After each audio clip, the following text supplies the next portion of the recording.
ایک آدمی نے ساس سے نکاح پڑھا دیا۔ علاقے کے علماء کو جب پتہ لگا تو اکٹھے ہو کے گئے، انہوں نے کہا بدبخت یہ تو نے کیا کیا؟ میں نے کیا کیا؟ انہوں نے ساس سے نکاح پڑھایا۔ انہوں نے کہا اس کا پہلا نکاح ہوتا تو ساس سے نہ پڑھاتا نا، اس کو تو کلمہ بھی نہیں آتا تھا، مسلمان ہی نہیں تھا، تو پہلا نکاح کیسے ہوا؟ اب اس کو میں نے کلمہ پڑھا کے مسلمان کیا، اب اس کے لیے ساس ایک نئی عورت ہے۔ تو ایسے بہانے مولوی بڑے بناتے ہیں۔ بہت لوگ جاتے ہیں درگاہوں پر، قبروں پر، اور منتیں مانتے ہیں اور چراغ جلاتے ہیں، یہ سب بدعت ہے۔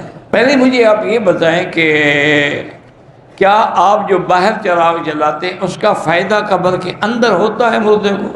اگر ہوتا ہے تو اوپر تو لائٹیں جل رہی ہیں، تمہارے چراغ جلانے کی کیا ضرورت ہے؟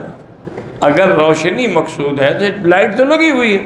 معلوم یہ ہوا کہ تم ہندو کی پیروی کرتے ہو، جیسے وہ دیے جلاتے ہیں تم بھی یہاں آگے شمع جلاتے ہو اور منتیں مانتے ہو، ورنہ ان کی قبروں کو اللہ نے نور سے بھرا ہے، ان کو تمہاری ان شمعوں کی کوئی ضرورت نہیں ہے۔ شادی شدہ عورت پلکیں بنا سکتی ہے؟ نہیں بنا سکتی۔ جو اللہ نے بنائی ہیں اس پر اعتراض ہے اس کو کہ نعوذ باللہ اللہ نے غلط بنائی ہے، میں اب ٹھیک بنا رہی ہوں۔ یہ تو حضور نے لعنت بھیجی ہے ایسی عورتوں پہ۔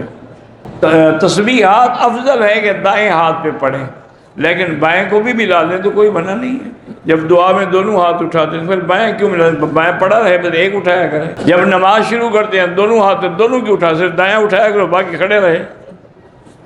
حجر اسود پہ دونوں ہاتھ کیوں اٹھائے؟ یہ کیا بات ہے؟ افضل ہوتا ہے کہ اچھا کام دائیں ہاتھ سے کیا جائے۔ پاکستان سے جب ہم جہاز پہ آئے، راستے میں جو نمازیں پڑھی ان کو کیوں قضا کریں گے؟ جو پڑھی ہیں پڑھ لی ہیں، قضا کیوں کرو گے؟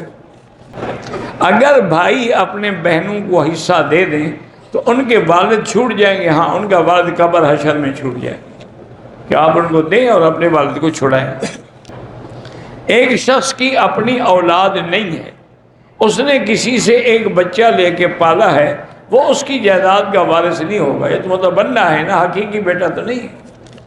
مدینے سے احرام کے بعد میقات باندھا، تھکاوٹ ہو گئی، گرمی ہو گئی، پسینہ نکلا، ہوٹل میں نہانے کے لیے واش روم گئے، احرام اتار کے نہانے کے بعد دوبارہ کوئی بات نہیں، نہا لیا تو کیا ہو؟ تو جب احرام نہ اتارو گے تو نہاؤ گے کیسے؟ اگر اتار دیا تو آپ کا عمرہ اس میں بندھا ہوا تھا، آدھا تو بھاگ گیا ہوگا۔ کیا جاہلوں والی باتیں، کیوں مجھے تنگ کرتے ہو بھائی؟ پھر قسم کھائی ہوئی ہے، پھر کہتے ہیں مکی جب ناراض نہ ہو آدمی۔ بھائی اللہ کے بندے، حمام میں ہر کوئی جاتا ہے، چادر اتار لیتے ہیں۔ آج کل کموڈ ہے، ہمارے دیہاتی لوگ بیچارے کموڈ یوز کرنا نہیں جانتے، وہ ڈر کے مارے کہ پلیتی نہ ہو کپڑے کو لٹکا دیتے ہیں اوپر، کوئی حرج نہیں، کوئی مسئلہ نہیں۔ 3 سال ہو گئے میری منگنی کو، دعا کریں کہ شادی ہو جائے، تم پیسے شیسے اکٹھے کرو، ہو جائے گی۔ بھوکے ننگے کو کون دیتا ہے؟ میں نے اپنے گھر والوں کی مرضی کے خلاف شادی کی، 2 بچے بھی ہیں، تو کیا ہو؟ کچھ نہیں ہوگا، تمہارے بچے ہیں، تمہاری شادی ہے۔ خالو جو ہے وہ محرم ہے، ہاں جی، عورت ناپاکی میں حرم نہیں آ سکتی، باہر میدان میں بیٹھی رہے۔ میری بیوی سے مجھے اللہ نے 5 لڑکیاں دی ہیں، ابھی بھی امید ہے اللہ آپ کو اولاد نرینہ عطا فرمائے، لیکن ایک بات یاد رکھو، اللہ لڑکی دے یا لڑکا دے، اللہ کا شکر کیا کرو۔ لڑکیوں پر نہ شکری کافروں کا کام، مومن کو تو ہر حال میں راضی ہونا چاہیے۔ اور دوسری ایک بات یاد بھی رکھو، آج کل بہت بڑی غلطی ہوتی ہے کہ لڑکیاں پیدا ہونا تو لوگ بیوی کو دھمکی دیتے ہیں، آئندہ لڑکی پیدا ہوئی نا اسے طلاق۔ حالانکہ ان پاگلوں کو پتہ نہیں ہے لڑکی یا لڑکا خامند کی جرثوم سے ہوتا ہے، عورت کا تو کوئی تعلق ہی نہیں ہے اس سے۔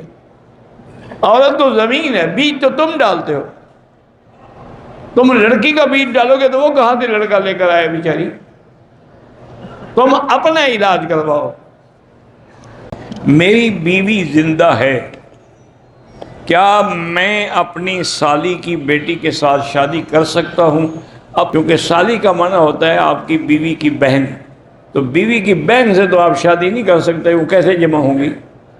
تو بہرحال جہاں تک مجھے یاد پڑتا ہے آپ نہیں کر سکتے، لیکن بہتر یہی ہوتا ہے کہ جہاں حلال حرام کے مسائل ہونا تو آدمی تحقیق کر لے، ایک اوپینین کے بجائے 2nd اوپینین بھی لے لے کسی مفتی سے۔